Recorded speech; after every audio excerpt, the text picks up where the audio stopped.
daripada Engkau Tuhan. Waktu itu Tuhan, biarlah kami mau siapkan hati kami sepenuhnya untuk Engkau Tuhan. Dan untuk mengucapkan syukur, kami mau memuji, menyembah Engkau Tuhan. Sebab Engkau sangat baik dalam hidup kami.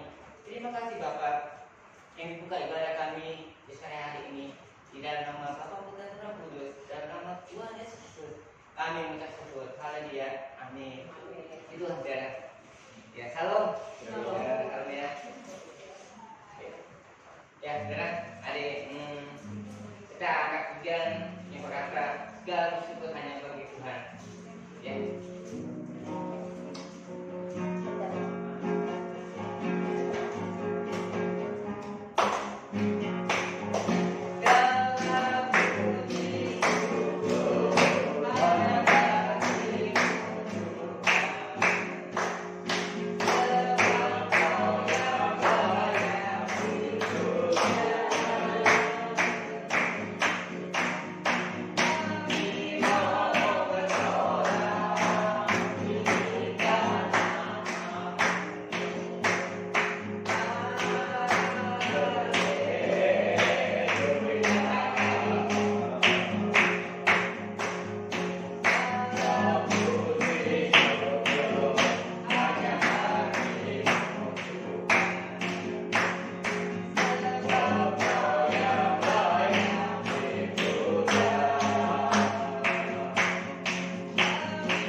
kedaulatan.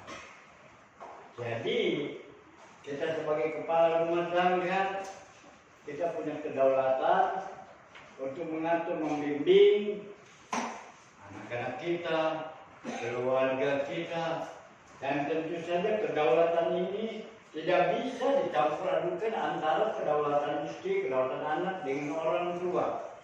Dan demikian juga di dalam Tuhan. Perhatikan, kadang-kadang eksistensi Tuhan, kedaulatan Tuhan tidak bisa kita campur adukan dengan kemauan kita. Kita masih belajar, kita masih membuka dalam Keluaran pasal yang ke-33. Kalau pada minggu kemarin kita masih, dan ini kita masih belajar kembali Keluaran pasal yang ke-33, ayat yang ke-12 sampai ayat yang ke-14. Sama-sama kita mau berdiri kedengar firman Tuhan. Keluaran pasal 33 sudah dapat, ayat yang ke-12 sampai ke-14. Baik, saya akan bacakan ayat yang ke-6, ayat yang ke-12, lalu ayat yang ke-13 Jumat, ayat yang ke-14 kita akan membaca bersama-sama. Saya akan mulai ayat yang ke-12. Lalu berkatalah Musa pada Tuhan, namun kau berfirman kepadaku, suruhlah bangsa ini berangkat, tetapi engkau tidak memberitahukan kepadaku siapa yang akan kau utus bersama-sama dengan aku. Namun demikian engkau berfirman, aku mengenal namamu dan juga engkau mendapat kasih karunia di hadapanku. Maka sekarang jika aku kiranya mendapat kasih karunia di hadapanku, beritahukanlah kiranya jalan kepadaku, sehingga aku mengenal engkau, supaya aku tetap mendapat kasih karunia di hadapanmu. Ingatlah bahwa saya ini umatmu Bersama. Lalu dia berfirman, aku sendiri hendak membimbing engkau dan memberikan ketentraman kepadamu. Terima kasih, silakan duduk. Saudara, kalau kita berbicara tentang ayat ini, kemarin kita belajar bersama-sama bahwa eksistensi Allah, dia tidak mau dicampur adukan namanya dengan nama yang lain. Perhatikan, saya beberapa kali menghadapi sidang Jumat, saat keluarga menghadapi kehidupan yang telah berakhir, maka ada terdengar suara-suara sumbang, kepenting duit katanya, bawa ini, bawa itu. Saudara, pengajaran ini tidak akan mengurangi eksistensi Allah, tapi dia tetap berdaulat. Jadi itu sebabnya jangan campur kebudayaan kita yang lama. Cerita tentang nenek moyang kita yang lama yang mengajar kita, yang bukan membuat kita lebih dekat kepada Tuhan, justru semakin jauh. Tidak melihat bahwa dalam sejarah hanya Musa yang bisa berhadapan muka kepada Tuhan, yang bisa berbicara langsung kepada Tuhan.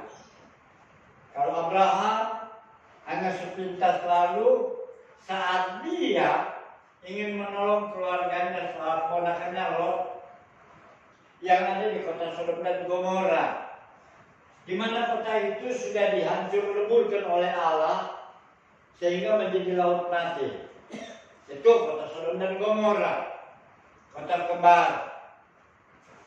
Dan itu pun Abraham itu tawar, Tuhan kalau kiranya ada 50 orang di sana bagaimana? Oh tidak, aku tidak akan menghukum negeri itu. 45 sampai ke 10. Berpikirlah Abraham, mudah-mudahan kalau 10 itu ada. Sebab apa? Sebab ada Lot dan istrinya dan anak-anaknya juga ada, dan keluarga anaknya, suaminya. Kalau biasanya masa nggak ada sih, tapi ternyata apa yang dipikirkan Abraham jauh lebih tinggi daripada pikirannya Tuhan. Dia lebih rendah Abraham, sehingga dia tahu ternyata harus kehilangan dia. Meskipun Lot dia diselamatkan, tapi dia tidak diselamatkan. Tetapi hanya itu sebatas itu, dan tidak tetapi Musa lain. Dia bisa bertemu muka dan dia bisa bertanya sebelum dia masuk ke dalam istana tempat dia dulu dibesarkan. 40 tahun dia dibesarkan di negeri Mesir. Dalam pendidikannya kerajaan, bagaimana cara mengatur panglima perang, bagaimana cara mengatur kesehatannya, diajarkan juga tabib-tabib supaya Musa ini menjadi generasi Fir'aun. Tapi ternyata Allah berbicara lain. Sehingga dia terpaksa dia lari dari negeri Mesir, sebab dia membunuh orang Mesir dan ketahuan oleh orang Israel. Dan selama 40 tahun dia di padang gurun. Jadi pengembala. Hilang semua pengetahuan tentang susunan panglima perang. Hilang semua segala tentang pemikiran tentang obat-obatan tradisional, hilang semua. Dia hanya bergumul dengan kambing domba. Tetapi Allah menampakkan diri dan ternyata kata Tuhan, jangan dekat-dekat, tanggapkan kasutmu, di mana engkau berdiri itu adalah tempat yang kudus. Ini adalah eksistensi Allah pada Musa. Untuk mengerti bagi Musa bahwa Tuhan itu adalah berdaulat di dalam segala setiap kehidupan. Sehingga dia mulai lepas sepatunya. Musa pun bertanya, kalau dia sebentar diutus kembali ke Mesir, lalu Musa bilang, Tuhan, kalau engkau yang mengutus saya, siapa namamu? Tuhan bilang, aku adalah aku.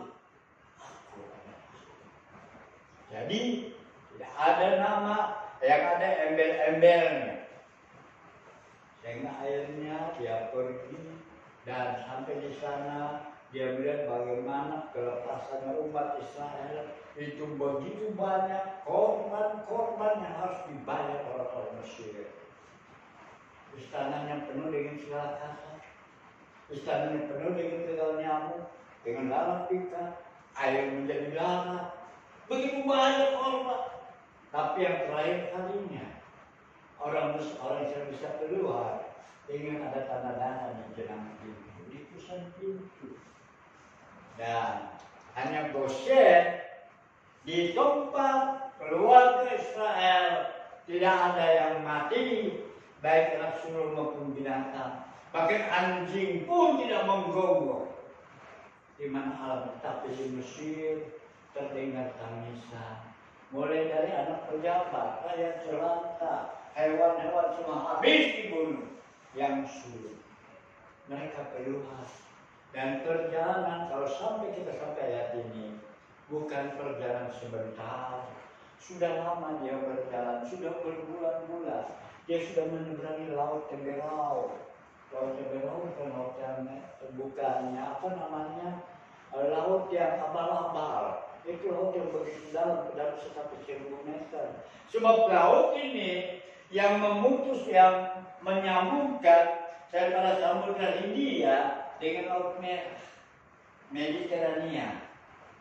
Kalau kapal itu mau dari Samudra Hindia mau ke Laut Mediterania, maka dia harus memutar itu padang gurun Arab dan berputar itu bisa sampai berbulan-bulan.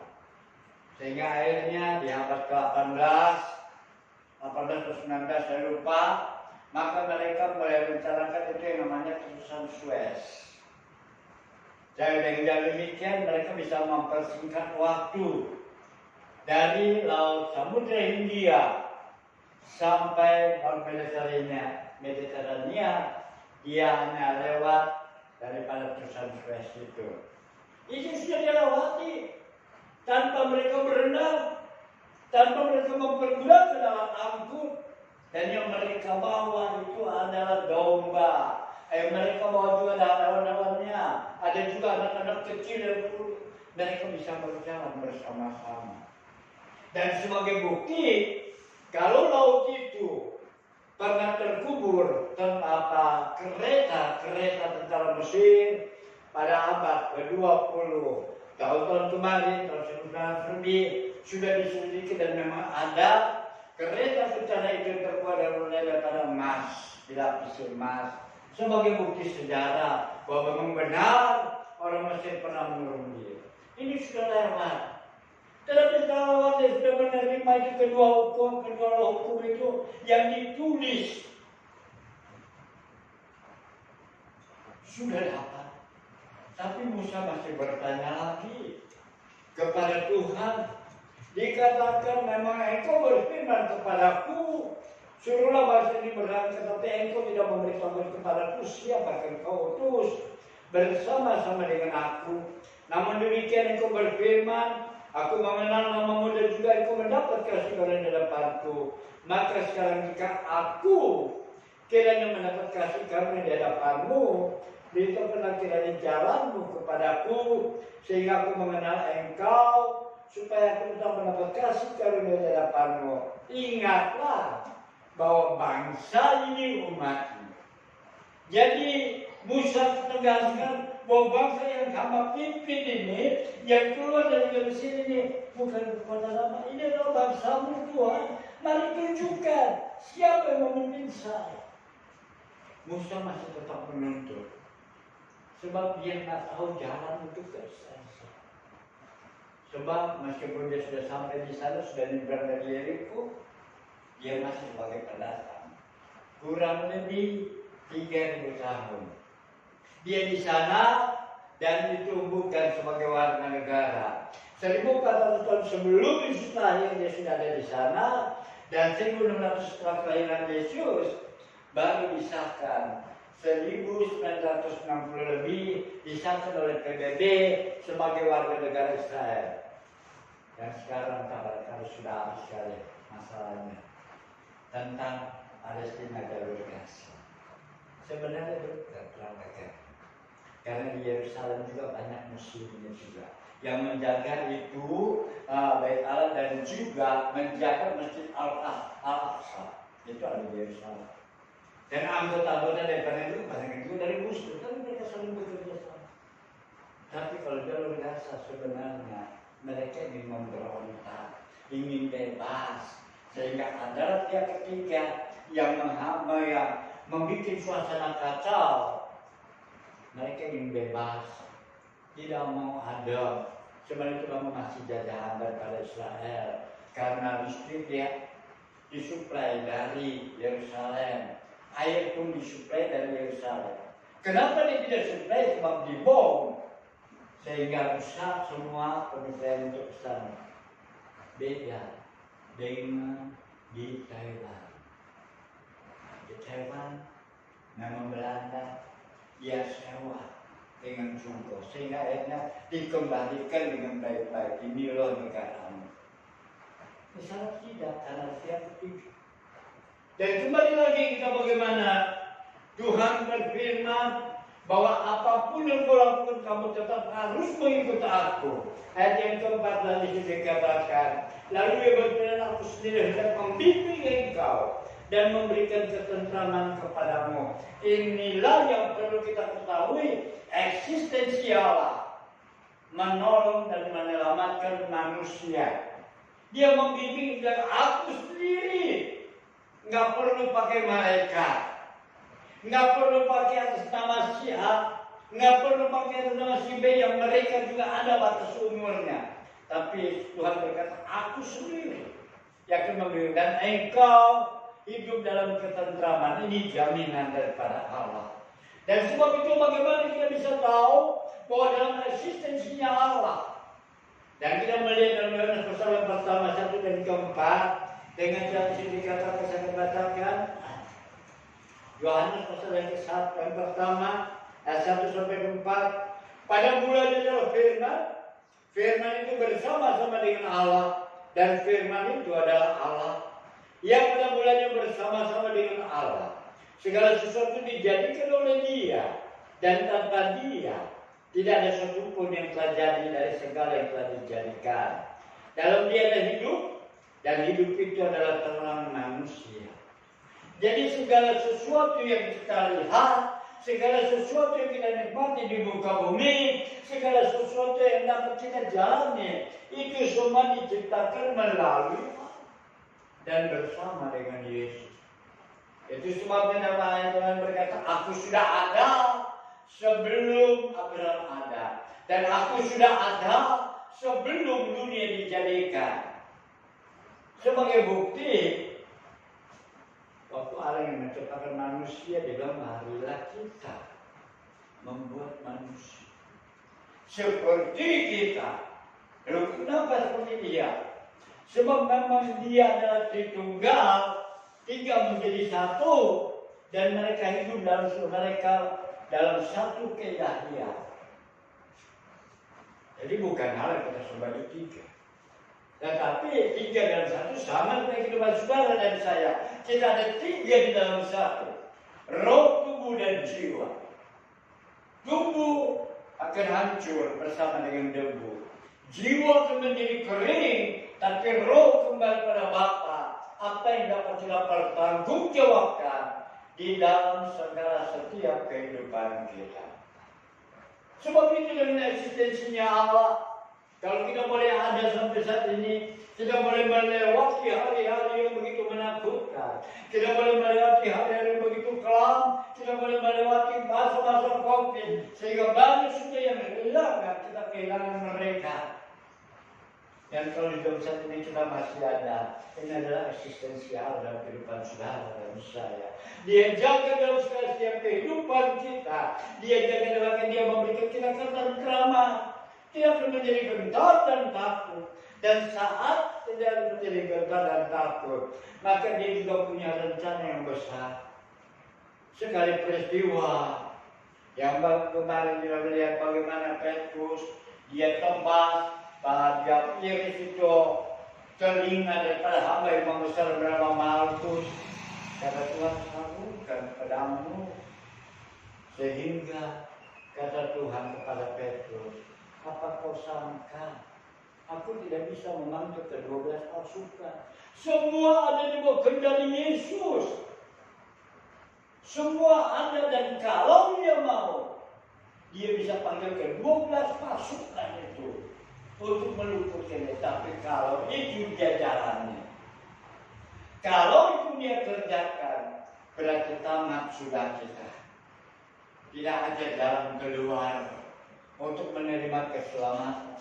Tapi karena eksistensinya dia tidak mempergunakan itu untuk membela dirinya.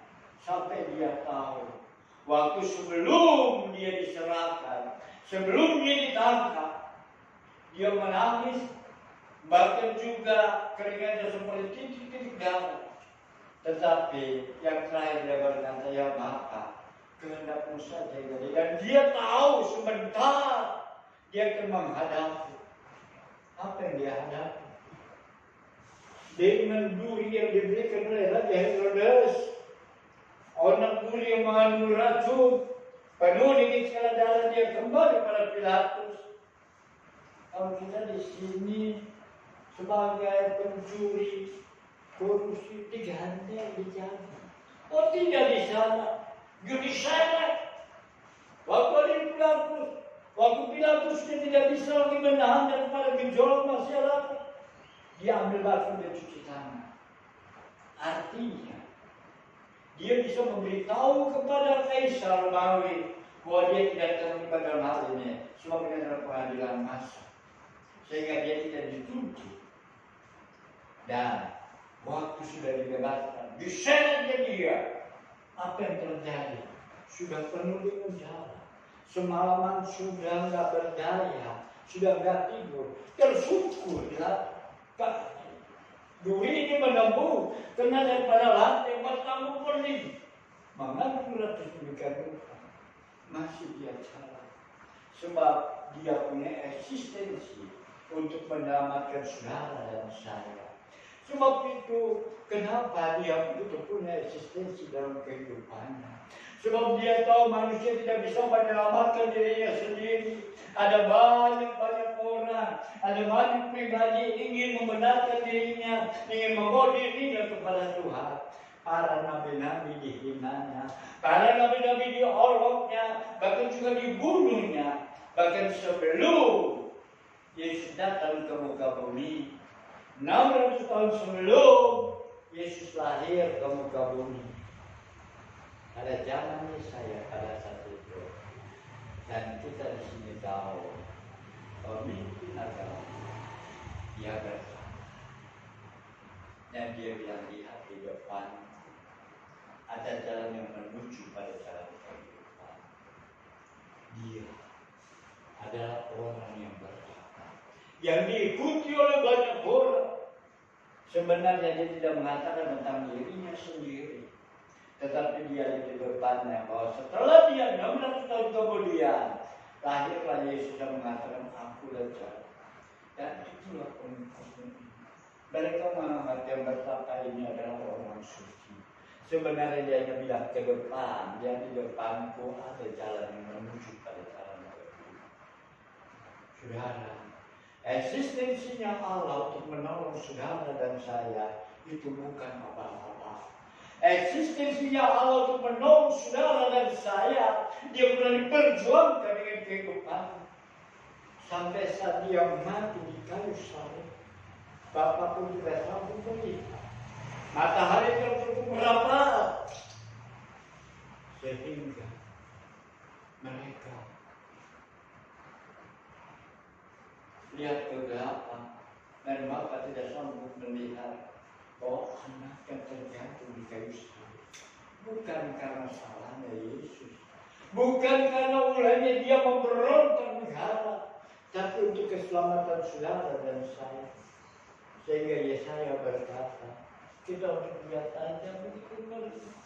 Dan tidak menganggap bahwa dia terkutuk karena perbuatannya. Dia terkutuk karena dia dalam segala perbuatan. Tapi sebenarnya dosa kita yang ditanggung, kelemahan kita yang diangkatnya, pengampunan dia berikan. Itu sebabnya eksistensi Allah. Dia begitu menghargai kehidupan saudara dan saya, sebab dia tahu kita adalah ciptaan yang dibuat dari debu tanah. Dia mau berkotor-kotor, dia mau berlelah-lelah. Sebenarnya cukup dia katakan, jadilah manusia. Tapi itu tidak dia lakukan. Dia mau berbentuk sebab saudara dan saya punya pemandangan ukuran masa. Dan sebab itu, karena kita begitu berharga, dia mau hanya kita yang diciptakan. Dan lalu kita akan berpikir, kalau begitu setan diciptakan? Tidak. Setan tidak diciptakan. Dia adalah malaikat terang, dan dia yang membangkang, dia yang memberontak. Sehingga dia menjadi pembangkang, dia menjadi pemberontak. Ya namanya setan. Jadi dia bukan diciptakan, dia bangun tadi malaikat, tapi dia membangkang. Akhirnya ya udah diusir. Dan setelah diusir, maka dia ingin menjadi pemimpin. Dia ingin menjadi yang dipuja. Ya itu sebabnya ada firman Allah berkata bahwa aku akan menghukum setiap. Allah yang dimaksud hurufnya kecil rupanya. Kita mungkin paham siapa itu dia yang ingin dipuja, yang ingin disembah, diberikan kekayaan, diberikan apa yang dimaukan dirinya. Ada harga yang harus dibayar. Dan tentu harga itu bukan harga main-main. Kita kehilangan karunia Allah, kita kehilangan kemurahan Allah. Kalau kita sudah mulai ikut ambil bagian dalam pengambilan itu. Tetapi saudara dan saya, kita adalah orang-orang yang begitu sangat dihargai oleh Tuhan. Kita dijaganya bagaikan biji matanya. Bahkan di dalam Yesaya dikatakan, coba tolong baca Yesaya pasal yang ke-43 ayat yang ke-4.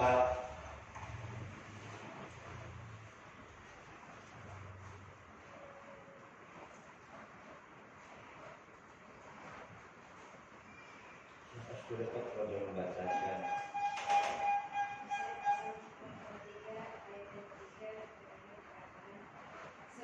Akulah Tuhan Allahmu yang Maha Kudus Allah Israel, Juru Selamat. Aku menebus engkau dengan Mesir dan memberikan Ethiopia dan Seba sebagai ganti. Ayat keempat. Oleh karena engkau berharga di mataku dan mulia, dan aku ingin mengasihi engkau, maka aku akan memberikan manusia sebagai gantimu dan bangsa-bangsa sebagai gantimu. Terima kasih. Bahwa kehidupan bisa saja pernah dibayar dan harga di Mesir. Negerinya, penduduknya diganti untuk menjadi pembebasan bagi orang Israel. Sebab apa? Saudara dan saya begitu berharga di pemandangan mata Tuhan. Kalau kita begitu berharga, mari sebagai kehidupan ini, apa yang dapat kita lakukan, apa yang dapat kita kerjakan. Sebab dalam Ibrani pasal yang ke-13, Ibrani pasal yang ke-13,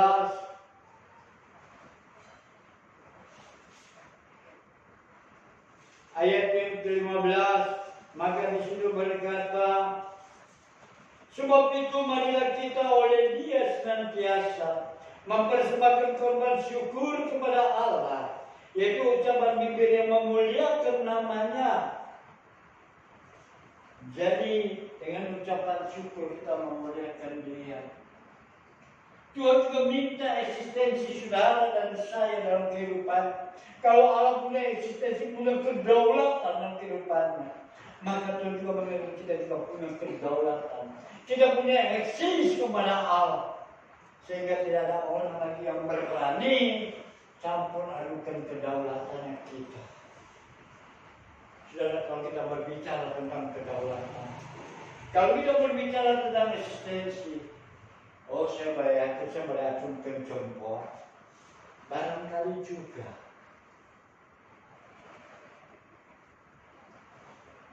menjadi suatu kebanggaan. Setiap kali kita adakan ibadah doa, setiap sehabis menaikkan Tuhan Yesus selama 10 malam, pagi jam 5, jam 4 mereka sudah siap, jam 5 mereka sudah datang. Bahkan juga salah seorang pelayan Tuhan juga, mereka juga datang juga, dia juga berdoa juga di tempat ini meskipun naik organisasi. Saudara, hal ini pernah juga saya katakan tahun 80 waktu kami mau pergi sekolah Alkitab Lowongan, kami diajak mampir ke tempatnya Bapak Pendeta Paulus Ruswiadi, tempat pengembalaan dia di Salatiga yang sekarang menjadi penasehat DP. Waktu kami datang ke sana, bus kami tiba di sana jam 3:30. Lalu akhirnya Pak Ruben ajakku, mari kita ke tempatnya Paulus Ruswiadi. Sana ada doa, ada doa. Kami datang dan benar sudah menunggu. Dan saat kami menerima satu persatu tangan. Begitu kami berdoa terima, kami buka pintu, begitu banyak yang datang. Bahkan saat kami tanya, Bapak dari mana? Ibu dari mana? Ada yang bawa jamu, ada yang bawa buah-buahan, ada yang bawa daun pisang. Dia taruh di depan. Setiap hari dia datang ke situ. Saya tanya dari rumah jam berapa? Jam 2 kami udah beli jalan, dia bilang. Sebab memang kami harus berdoa dulu di sini. Saya punya komitmen, saya harus berdoa dulu di sini. Sebab setelah saya berdoa, saya jam 6 saya pergi ke pasar. Dan jam 10 setelah 11 saya bisa pulang. Saya sudah pesan lagi barang-barang, besok pagi jam 2. Begitu eksistensi anak-anak itu. Demikian dalam segala setiap kehidupan kita. Kalau Allah begitu eksistensi dalam kehidupannya, Dia begitu berdaul untuk menolong saudara dan saya, apa yang dapat kita lakukan? Apa kita berpikir, oh Tuhan cukup, saya datang cukup dengan segala dana, cukup dengan segala kegiatan, cukup dengan segala pekerjaan? Tidak. Tapi eksistensi dalam kehidupan perlu kita jaga. Kalau kita ingin melihat kedaulatan Tuhan, Jangan kita ingin kedaulatan kita dicampur dengan kedaulatan Tuhan. Tidak bisa. Masing-masing punya urusan. Itu sebabnya kalau kemarin tentang kemuliaan kita pujikan, bila kemuliaan berhati-hati pujian itu. Pujian itu ada pada saat di dalam segala penggenapan firman Tuhan. Sebab pujian itu tidak para malaikat. Setelah orang-orang kudus mereka memuji Allah. Jadi pujian itu adalah bukan pujian manusia. Kita manusia masa bisa berikan kemuliaan kita bisa. Ada dulu tanah cacing kata tahu. Tidak ada artinya. Masa mau kasih kemuliaan pada dia.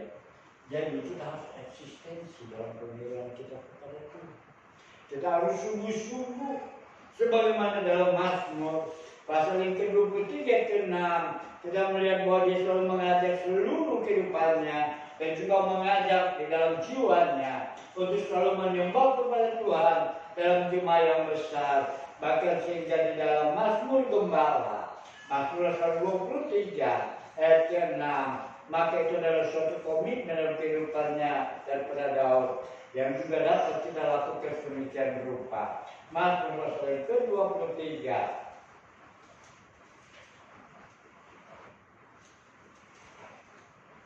ayat yang ke-6 berkata, kebajikan dan kebenaran belaka akan mengikuti aku seumur hidupku. Kebajikannya Tuhan, kemurahannya Tuhan, kebaikan itu selalu mengikuti kita. Apa yang dapat kita balas kepada Tuhan? Apa yang dapat kita balas? Tidak dapat sudah cuma-cuma, nggak pernah bayar. Saudara tahu berapa kita bayar oksigen? Saya tidak boleh nginap di rumah sakit. Berapa biaya yang harus kita keluarkan selama 1 hari 1 malam? Tidak setidak-tidaknya 1 tabung oksigen.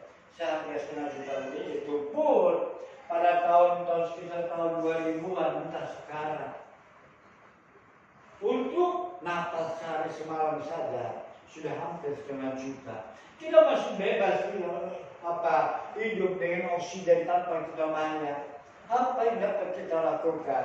Maka di situ Daud berkata, dalam bagian dia berkata, dan apakah dia dalam rumah Tuhan sepanjang masa, hidup dalam segala anugerah Allah, hidup dalam segala kumpulan Allah, dan dia mau hidup dalam rumah Tuhan sepanjang masa. Artinya hidup dalam hadirat Allah, selalu bersekutu, selalu memuji, nggak peduli saat kita dalam perjalanan, kita bisa bersekutu dengan Dia di dalam hati. Saat kita sedang mengemudi, kita juga masih bisa bersekutu. Sebab untuk berdoa dalam perjalanan tidak harus selalu mata meram, tetapi hati bersekutu itu adalah artinya kita ada dalam hadirat Tuhan.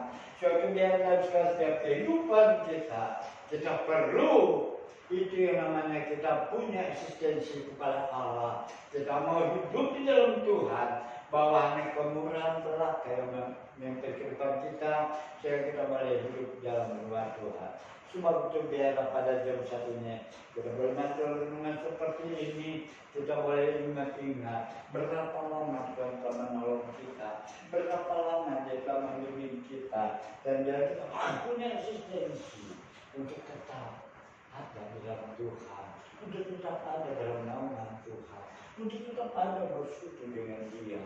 Sebab dengan jalan demikian kehidupan kita akan menjadi terarah. Sebab apa? Sebab hanya karena kemurahan Tuhan yang ada dalam kehidupan kita. Oleh karena kemurahan Tuhan, Tuhan sampai hari ini. Oleh karena kebaikan Tuhan, janji-Mu terjadi bagiku.